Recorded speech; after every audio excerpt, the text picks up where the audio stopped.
वेद सब सत्य विद्याओं का पुस्तक है। वेद सब विद्याओं का पुस्तक है। वेद का पढ़ना पढ़ाना वेद का पढ़ना पढ़ाना और सुनना सुनाना और सुनाना सब आर्यों का सब आर्यों का परम धर्म है। परम धर्म है। ओम स्तुता मया वरदा वेद माता प्रचोदयन्तां पावमानि द्विजानाम् आयुः प्राणं प्रजां पशुं कीर्तिं द्रविणं ब्रह्मवर्चसं मह्यं दत्त्वा व्रजत ब्रह्मलोकम्।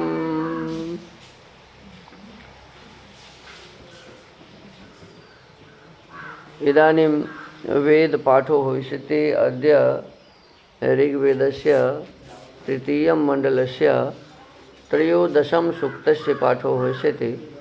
पाठमान मन्त्रस्य प्रभो देवायाग्नये इत्येतानि प्रथमानि पदानि सन्ति। अब वेद पाठ होगा। आज ऋग्वेद के तीसरे मंडल के 13वें सूक्त का पाठ किया जाएगा। पाठ किए जाने वाले मंत्र के प्रभो देवायाग्नये ये प्रारंभिक पद हैं। इस सूक्त के ऋषि हैं ऋषभो वैश्वामित्रः, देवता अग्नि, छंद है 1 का भूरि गुष्निक, 2, 3, 5 और 5 से 7 का निषिद्ध अनुष्टुप, 4 का विराट अनुष्टुप, स्वर है 1 का ऋषभ और 2 से 7 का गांधारः। ओम प्रभो देवायाग्नये बर्हिष्ठमर्चास्मै गमद्देवेभिरासनो यजिष्ठो बर्हिरासदत्। ओम ऋतावायस्य रोदसी दक्षं सचन्त ऊतयः हविष्मन्तस्तमीळते तं शनिष्यन्तो वसे। ओम सयन्ता विप्र एषं सयज्ञानामथाहिषः अग्निं तं वो दुवस्यत दातायो वनितामघम्। ओम स नः शर्माणि वीतयेऽग्निर्यच्छतु शन्तमा यतो न शुष्पृष्णवद्वसु दिवि क्षितिभ्यो अप्स्वा। ओम दिदिवांसमपूर्व्यं वश्विभिरस्य धीतिभिः ऋक्वाणो अग्निमिन्धते होतारं विस्पतिं विशाम्। ओम उत नो ब्रह्मण्यविष उक्थेषु देवहूतमः शग्नः शोचामरुद्वृधोऽग्ने सहस्रसातमः। ओम नूनो राश्व सहस्रवत्तु कवत्पुष्टिमद्वसु द्युमदग्नेषु वीर्यं वर्षिष्ठमनुपक्षितम्। अथ श्रद्धा सूक्तम्। ओम श्रद्धयाग्निः समिध्यते श्रद्धया हूयते हविः श्रद्धां भगस्य मूर्धनि वचसा वेदयामसि। ओम प्रियं श्रद्धे ददतः प्रियं श्रद्धे दिदासत प्रियं भोजेषु यज्वस्विदं मोदितं कृधि। ओम यथा देवा असुरेषु श्रद्धामुग्रेषु चक्रिरे एवं भोजेषु यज्वस्वस्माकमुदितं कृधि। ओम श्रद्धां देवा यजमाना वायुगोपा उपासते श्रद्धां हृदयायाकूत्या श्रद्धया विन्दते वसु। ओम श्रद्धां प्रातरहवामहे श्रद्धां मध्यं दिनं परि श्रद्धां सूर्यस्य निमृचि श्रद्धे श्रद्धापयेह नः इति श्रद्धा सूक्तम्। इति वेदपाठः।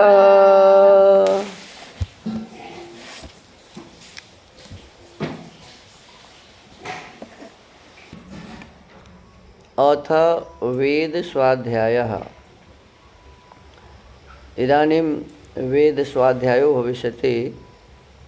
अद्य यजुर्वेदस्य सप्तमोऽध्यायस्य सप्तत्रिंशं मन्त्रस्य स्वाध्यायो भविष्यति। स्वाध्यायमान मन्त्रस्य सजोषा इन्द्र सगणो इत्येतानि प्रथमानि पदानि सन्ति। अब वेद स्वाध्याय होगा। आज यजुर्वेद के 7वें अध्याय के 37वें मंत्र का स्वाध्याय किया जाएगा। स्वाध्याय किए जाने वाले मंत्र के सजोषा इंद्र सगुणो ये प्रारंभिक पद हैं। ओम सजोषा इंद्र सगणो मरुद्भिः सोमं पिबा वृत्रः शूरविद्वान् जहि शत्रुं रप मृदु नुदस्वाथा भयं कृणुहि विश्वतो नः उपयामगृहीतोऽसीन्द्राय त्वामरुत्वत एष ते योनिरिन्द्राय त्वामरुत्वते। इस मंत्र के ऋषि हैं सजोषेत्यस्य विश्वामित्र ऋषि, प्रजापतिर्देवता, आद्यस्य निच्रिदार्षि त्रिष्टुप, उपयामेत्यस्य प्राजापत्या त्रिष्टुप छंदसि दैवता स्वरः, अतः सेनापति कृत्यमाह। अब सेनापति का काम अगले मंत्र में कहा है। पदार्थः, ईश्वर कहता है कि हे इंद्र, सब सुखों के धारण करने हारे, शूर, शत्रुओं के नाश करने में निर्भय, जिससे तू उपयामगृहीतः, सेना के अच्छे अच्छे नियमों से स्वीकार किया हुआ असी है। इससे मरुत्वते, जिसमें प्रशंसनीय वायु की अस्त्र विद्या है, उस इंद्राय परमेश्वर्य पहुँचाने वाले युद्ध के लिए त्वा तुझको उपदेश करता हूँ कि तेरा ऐसा यह सेनाधिकार योनि इष्ट सुखदायक है। इससे मरुत्वते इंद्राय उक्त युद्ध के लिए यत्न करते हुए तुझको मैं अंगीकार करता हूँ। और सजोषाह, सबसे समान प्रीति करने वाला सगणः, अपने मित्रजनों के सहित तो मरुद्भिः, जैसे पवन के साथ वृत्रहा, मेघ के जल को छिन्न भिन्न करने वाला सूर्य, सोमम, समस्त पदार्थों के रस को खींचता है, वैसे सब पदार्थों के रस को पिबा, सेवन कर, और इससे विद्वान ज्ञान युक्त हुआ तो शत्रुन, सत्य न्याय के विरोध में प्रवृत्त हुए दुष्ट जनों का जहि विनाश कर। अथ इसके अनंतर मृधः, जहाँ दुष्ट जन दूसरे के दुख से अपने मन को प्रसन्न करते हैं, उन संग्रामों को अपनुदस्व, दूर कर, और न हम लोगों को विश्वतः, सब जगह से अभयम, भय रहित किन्हुहि कर। भावार्थः, इस मंत्र में उपमा अलंकार है। जैसे जीव प्रेम के साथ अपने मित्र व शरीर की रक्षा करता है, वैसे ही राजा प्रजा की पालना करे, और जैसे सूर्य वायु और बिजली के साथ मेघ का भेदन कर जल से सबको सुख देता है, वैसे राजा को चाहिए कि युद्ध की सामग्री जोड़ और शत्रुओं को मारकर प्रजा को सुख, धर्मात्माओं को निर्भयता और दुष्टों को भय देवें। देखिए, ये अभी राष्ट्र की रक्षा की बातें इसमें चल रही है कि हम अपने राष्ट्र की रक्षा कैसे कर सकते हैं। तो इसमें विशेष रूप से बताया है कि जिस प्रकार से आकाश में वायु और बिजली, इन दोनों के कारण मेघ में क्या होता है कि मेघ से जल बरसता है, और जल क्या करता है, सबको सुख देता है। कहते हैं इसी प्रकार राजा को चाहिए कि युद्ध की सामग्री को इकट्ठा करे, क्योंकि कोई भी दुष्ट आत्मा, दुष्ट देश के लोग हम पर यदि आक्रमण करते हैं तो उसके समय हम अपनी रक्षा कर सकें उन आयुधों से। जब हमारे ऊपर में आक्रमण हुआ था यवनों का, हूनों का, तो उस समय हमारे पास इसी विषय वस्तु की कमी थी कि हमारे पास जिस प्रकार के युद्ध की सामग्री होनी चाहिए वो नहीं थे। और लाठी डंडा भाला से आदमी कितना लड़ेगा। दूसरी बात यह है कि हमारे यहाँ की शिक्षा भी इस प्रकार की हो गई थी कि लोग समझते थे कि हमें लड़ने की आवश्यकता नहीं है, भगवान स्वयं लड़ लेंगे। तो भगवान के ऊपर में निर्भर होकर के लोग अपना पुरुषार्थ भूल गए थे, और इसी के कारण सारे बड़े बड़े जो उस ज़माने में मंदिर थे सभी पर उन्होंने आक्रमण किया, तोड़ दिया, सब लूट लिए और लूट करके चला गया। अब इसीलिए इसमें बताया जा रहा है, अब देखो वेद आज से तो है नहीं, 1,97,29,49,127 वर्ष से जो वेद है उस वेद को पढ़ना छोड़ दिया। वेद के बारे में कहा गया कि वेद तो शंखासुर नाम का राक्षस ले गया, अब है ही नहीं वेद। इस प्रकार की बातें लोग करते थे और वेद पढ़ना छूट गया। वेद के अर्थ करने वाले भी अनर्थ कर गए, करना चाहिए उचित अर्थ कर गए अनर्थ, और उसके जगह पर क्या हुआ कि हमारे लोग बस परमात्मा के ऊपर में सब कुछ छोड़ करके अपना कर्तव्य करना भूल गए, और इसी कारण हमारे ऊपर आक्रमण हुआ। सोमनाथ जैसे मंदिर को लूट लिया, जितने भी मंदिर, बनारस में जो शंकर जी का मंदिर था वो भी लूट लिया। सब मंदिर जहाँ तहाँ भी आप देखिए, अयोध्या में राम मंदिर को तोड़ माने मस्जिद बना दिया। इस प्रकार के काम लोगों ने किया। तो कहते हैं वो कब नहीं होगा ऐसा, तो कहा राजा जब युद्ध की सामग्री जोड़ कर रखेंगे और शत्रुओं को मारेंगे, शत्रुओं को मारेंगे, उसको यदि मान लो उसका सहयोग करते रहें, उसके हाँ में हाँ मिलाते रहेंगे तो फिर देश की उन्नति नहीं होगी। शत्रुओं को मारेंगे और प्रजा को सुख देंगे, प्रजा को सुख देंगे, उसे धर्मात्मा बनाएंगे। जो भी धर्मात्मा लोग हैं उसे निर्भयता देंगे कि आप निश्चिंतता से काम करो, और दुष्टों को भय देंगे। दुष्टों को भय दिखाना, धर्मात्माओं को निर्भयता दिखाना, प्रजाजनों को सुखी करना, ये राजाओं का काम है। और शत्रुओं को दंड देना, तो शत्रुओं को दंड देने के लिए ही हमें आयुध की आवश्यकता है, तो उसकी व्यवस्था करनी। तो आज के इस वेद स्वाध्याय के क्रम को यहीं विराम देते हैं। ओम।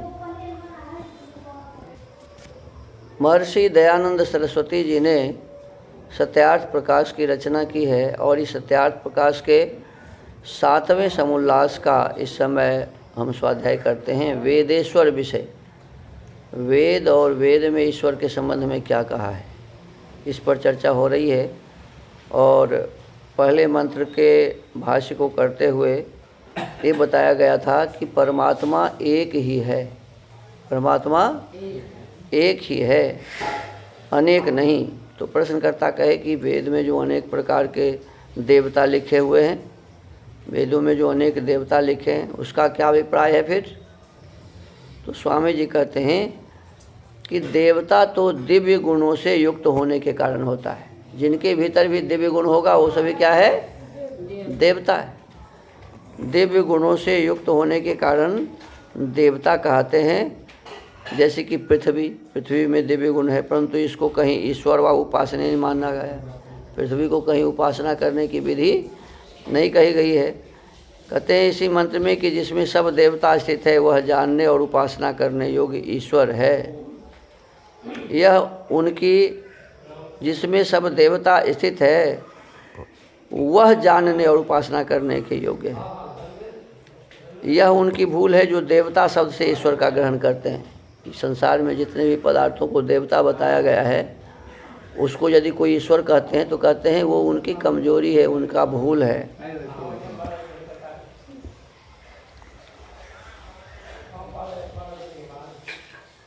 परमेश्वर देवों का देव होने से महादेव इसीलिए कहता है कि वही सब जगह जगत की उत्पत्ति, परमात्मा देवों का देव है, इसीलिए उसे महादेव कहते हैं।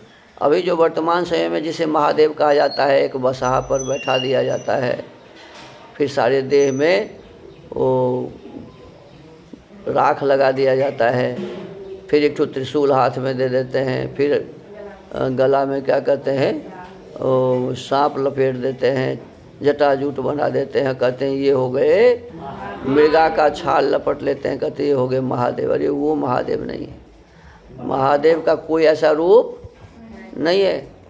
महादेव वह है जिसने संसार को बनाया है, जिसने जगत की उत्पत्ति की है और इस संसार को जगत को चला भी रहा है, इसको चला भी रहा है। अन्न जल फल फूल औषधि वनस्पति सूर्य चंद्र आदि के द्वारा इस संसार को चला रहा है। और एक समय ऐसा आएगा कि इसको प्रलय भी कर देते हैं। तो जो बनाता है, चलाता है, प्रलय करता है, जो सबका न्यायाधीश है, सबका न्यायाधीश है, माने सबके साथ न्यायपूर्वक व्यवहार करने वाला और सबका अधिष्ठाता है, ऐसे ईश्वर की उपासना करनी चाहिए। अब इसमें बताया है कि आखिर देवता क्या है, तो वो कहते हैं जो त्रिशता इत्यादि वेदों में प्रमाण है, इसकी व्याख्या शतपथ में की गई है। शतपथ एक ब्राह्मण है, तो शतपथ यजुर्वेद के ब्राह्मण का नाम शतपथ ब्राह्मण है।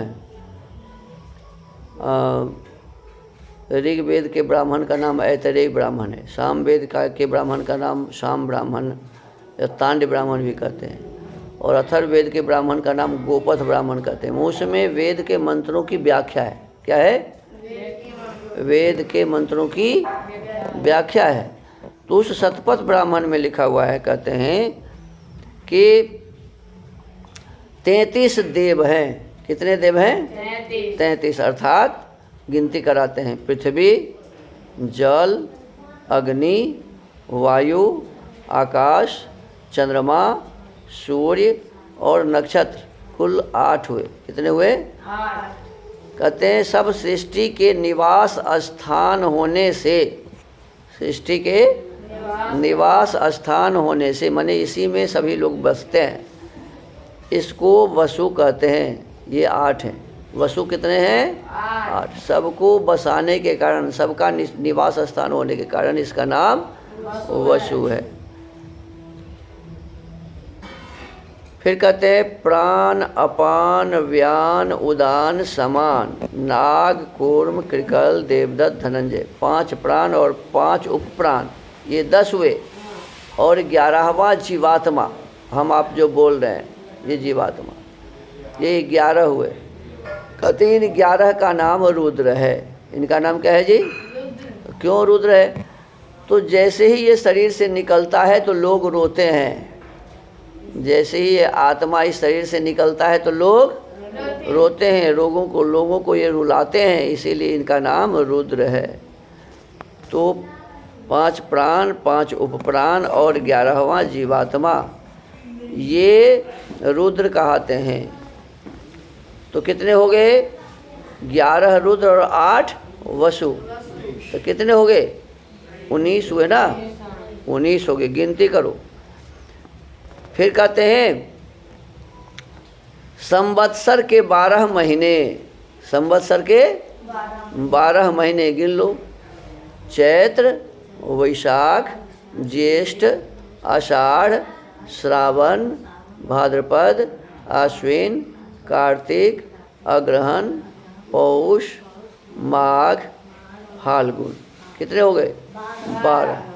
ये 12 महीनों का नाम आदित्य है। क्या कहते हैं इसको? आदित्य। ये 12 महीनों को आदित्य कहते हैं। तो ये 12 महीना आदित्य हुए, तो अब कितने हो गए? 19 और 12, गिनती करो। 19 और 12 31 हो गए। कितने हुए? 19 और 12 31 हो गए। इस कहते हैं कि इसको आदित्य क्यों कहते हैं? तो आदित्य इसलिए कहते हैं कि ये सबकी आयु को लेते जाते हैं। अरे इसी महीने में न सब मर जाते हैं। जितने भी संसार के पदार्थ है से सब इसी में रहता है, इसी में ख़त्म, इसी में होता है, इसी में ख़त्म। तो इसी समय में सब ख़त्म हो जाते हैं, सबके आयु को यही लेते रहते हैं महीना, इसीलिए इसको कहते हैं आदित्य। तो ये 12 हो गए, अब 31 हुए। अब इसके पश्चात में है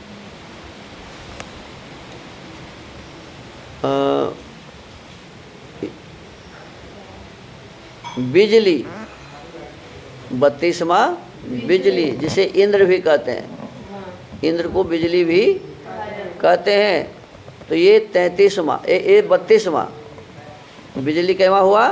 बिजली कहो चाहे इंद्र कहो, ये परम ऐश्वर्य का हेतु है। बिजली से क्या क्या काम होते हैं देखो। बिजली से सारे संसार के अभी सबसे मुख्य काम तो बिजली से ही हो रहा है। बिजली ना हो तो हाहाकार मच जाएगा अभी के समय में। तो एसी चलाओ तो बिजली से, क्या जी, मोटर चलाओ तो बिजली से, जो भी काम अभी और जितने बड़े बड़े मशीन चल रहे हैं सब बिजली से। और सुनो, हमारा आपका शरीर भी बिजली से ही चल रहा है। इसमें अग्नि नहीं है क्या? तो बिजली ही है ना वो। इसमें जो अग्नि है वो क्या है? बिजली है। सारे शरीर में फैला है ना, तो ये बिजली है। तो ये शरीर भी बिजली से चल रहा है। तो ये बिजली। और फिर 33वां देव कहा है, 33वां देव है प्रजापति। क्या है? 33वां प्रजा, यह यज्ञ को प्रजापति कहते हैं। ये जो यज्ञ है ना जी, इसको प्रजापति कहते हैं, जिसको हम हवन करते हैं, ये प्रजापति है। तो इस प्रकार से ये 33 देव हैं। प्रजापति कहने का कारण यह है कि जिससे वायु, वृष्टि, जल, औषधि की शुद्धि होती है। इसके कारण क्या होती है? वायु शुद्ध होता है, वृष्टि जल भी शुद्ध होता है, औषधि वनस्पति भी शुद्ध होते हैं, और विद्वानों का इससे सत्कार होता है। क्या होता है जी? यज्ञ के माध्यम से विद्वानों का, माता पिता विद्वान सभी का सत्कार होता है ना यज्ञ से। सत्कार और नाना प्रकार की शिल्प विद्या से प्रजा का पालन होता है। ये 33 पूर्वोक्त गुणों के योग से देव कहते हैं। इनका स्वामी और सबसे बड़ा होने से परमात्मा 34वां उपास्य देव सतपथ के 14वें कांड में स्पष्ट लिखा है। 33 तो ये देव हो गए, और परमात्मा सबसे बड़ा होने से महादेव 34वां हैं। सबसे बड़ा होने से परमात्मा 34वां उपास्य देव सतपथ के 14वें कांड में स्पष्ट लिखा है। इसी प्रकार अन्यत्र भी लिखा है, जो ये इन शास्त्रों को देखते तो वेदों में अनेक ईश्वर मानने रूप भ्रम जाल में गिरकर क्यों बहकते। कहते हैं जो सब जो बहक गए हैं, कोई गाछ को भी ईश्वर मान रहा है, कोई पात को भी ईश्वर मान रहा है, कोई पत्थर को ईश्वर मान रहा है, कोई मिट्टी को ईश्वर मान रहा है, कोई गंगा नदी को ईश्वर मान रहा है, तो कोई जमुना नदी को ईश्वर मान रहा है, पता नहीं किस किस को ईश्वर मान रहा है। ये सब क्यों हो रहा है? कोई अपने गुरु जी को ही ईश्वर मान रहा है। ये सारी अव्यवस्थाएं जो बनी हुई है, स्वामी जी कहते हैं यदि ये शास्त्रों को पढ़े होते, शास्त्र को पढ़ते, तो इस प्रकार की अव्यवस्था इनके जीवन में नहीं होती। तो जो ये इन शास्त्रों को देखते तो वेदों में अनेक ईश्वर मानने रूप भ्रमजाल में गिरकर क्यों बहकते। वैसे बोलेंगे, वैसे पूछो कि भाई ईश्वर कितने हैं, तो कहेंगे ईश्वर तो एक है, लेकिन वही अनेक हो जाते हैं। अरे भैया, अरे ईश्वर एक ही है, वो ईश्वर सब जगह रहते हैं, उसी ईश्वर की उपासना करो। और तुम सबको एक तरफ से ईश्वर बोल देते हो, पानी को ईश्वर, आग को ईश्वर, गाय को ईश्वर, भैंसी को ईश्वर, पता नहीं किस किस को ईश्वर कह देते हो। अरे सुअर को भी ईश्वर माना है। हाँ हाँ, सुअर को भी ईश्वर माना है, मछली को भी ईश्वर कहा है, कुत्ता को भी ईश्वर कहा है। अब बताओ, ये सारे आपके ईश्वर जब हो गए तो इसीलिए तो आप वैसा ही बन गए ना, हैं? आप भी वही बन गए। इसीलिए क्यों कि आपने जिसको ईश्वर नहीं मानना चाहिए उसको ईश्वर मानकर उनके गुण अपने भीतर में धारण कर लिए और अपने जीवन को वैसा ही बना लिया, पशु जैसा बना लिया। हमको आपको विशेष रूप से इस पर विचार करना चाहिए। तो आज के इस सत्यार्थ प्रकाश के स्वाध्याय के क्रम को यहीं विराम देते हैं। ओम।